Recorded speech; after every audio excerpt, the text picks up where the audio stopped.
Well, with hundreds of Madison teachers expected to be absent from school, another major day of protesting is planned at the Capitol. And for many, for one here, day one has not ended. News 3's David Douglas was downtown at the Capitol all night.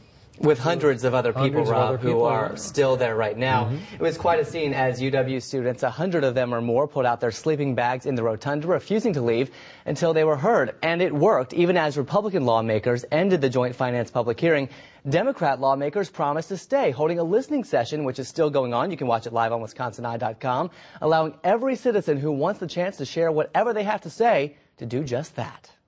Are you Republicans first, or are you Wisconsinites first? Faces of exasperation and exhaustion told the story as public comment on Governor Walker's budget repair bill stretched into the 16th hour. My girlfriend is a social worker with the county. She couldn't come tonight because she had to go on an emergency case. This happens regularly.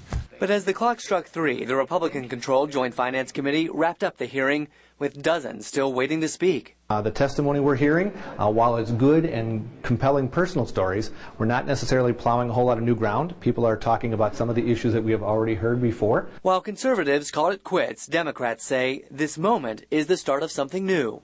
And for those who were discouraged and felt great defeat after November 3rd and felt as though we are down and out at 3 o'clock in the morning after a day-long hearing, this is the rebirth of the progressive movement in Wisconsin. A movement which may not include collective bargaining, as most working Wisconsinites have known it before. Yet some lawmakers say there is no other option. We still have a $3 billion deficit.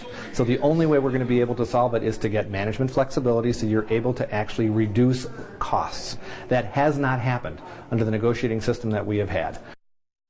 Now, we have not been able to confirm officially just yet, but observers say as of the end of the public hearing, it had been 11 hours since anyone had spoken in support of the budget repair plan. So what's next? Well, we understand that Joint Finance is going to reconvene sometime later today, perhaps around noon or so, to talk to everyone and make a decision based on what they heard in, the 16 plus hours of public testimony. And then they will take a vote on the bill. From there, it could move to the Assembly. Don't know exactly when the Assembly might vote. Observers expect tomorrow, but we will keep you posted. This is just getting more intense. By the minute, actually. Thank you, David. Thanks, David.